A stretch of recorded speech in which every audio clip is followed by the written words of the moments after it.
Anyone else ever grow up with the Super Nintendo or the Genesis? No? Just me? Probably. I'm getting old. Speaking of old, did you know that there was an arcade game called Smash TV in 1990, which was a dual-stick shooter in the same vein of Robotron 2084?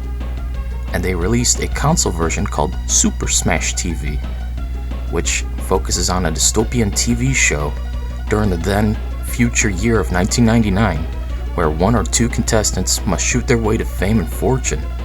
The show is taped in front of a live studio audience with broadcast via satellite worldwide. The goal of the game show is to kill or be killed, and once all the challengers in each arena have been massacred, the contestants, or contestant, will proceed to survive the next gauntlet. And just like Contra, one hit, you're dead. And surprisingly, the game controls pretty well for a 2D dual-stick shooter on a console which just had D-pad and 4 face buttons. The D-pad acts as one stick, and the other stick is controlled via the 4 face buttons, the A, B, X, and Y buttons on your Super Nintendo controller. And it all works surprisingly well. Of course, here I'm emulating it because I'm not going to pay a bunch of money just to play an old game.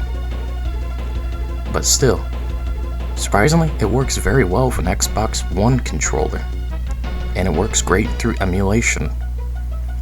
This is a game that I remember growing up playing with my cousins, and we had so much fun with it.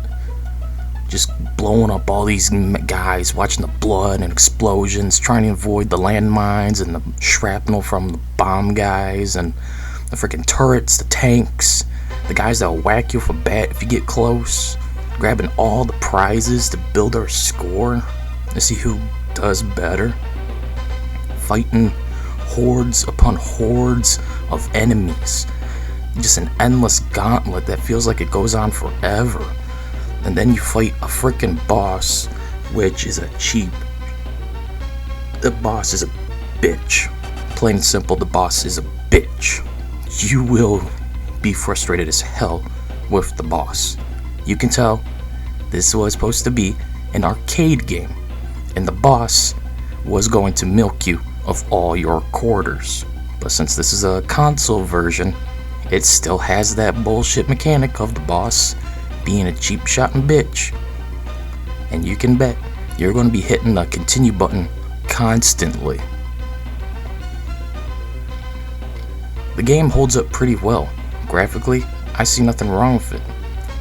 Control-wise, it took some getting used to, but once you figure out how to play the game, it's very easy to get into. It's a very simple, fun little shooter that can be played single player or with another person, where you'll play on the same screen. It's a very fun game, and I wholeheartedly recommend it. I give it an easy thumbs up on the recommendation, and 4 stars for great. I wish we had more classic good games like this. And you know what? I wish that one day we could get an awesome HD remake of Super Smash TV with today's graphics and technology. That would be so freaking awesome. Anyways, that's it. See ya.